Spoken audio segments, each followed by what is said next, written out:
ఈ 2 పుస్తకాలు చదివిన తర్వాత మనకు తెలుస్తుంది మనము అన్‌వాంటెడ్ మాటలు అంటే డబ్బు టాపిక్ కావచ్చు, రిలేషన్‌షిప్స్ కావచ్చు, కుటుంబం విషయంలో కావచ్చు, మనం మాట్లాడే అన్‌వాంటెడ్ మాటలు అంటే తెలిసి తెలియక మన వొకాబులరీలో ఉన్న మిస్టేక్స్ ఏంటి అనేది మనకు క్లియర్ కట్‌గా తెలుస్తుంది.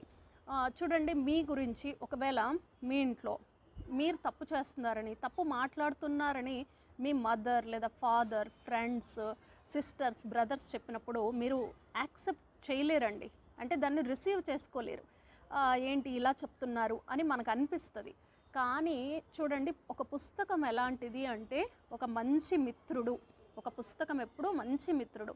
బుక్కుని మించిన మంచి స్నేహితులు ఎవరు ఉండరండి. పుస్తకాలు చదవండి.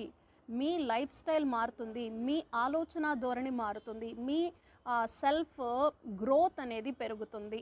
ఖచ్చితంగా నేను సజెస్ట్ చేస్తానండి.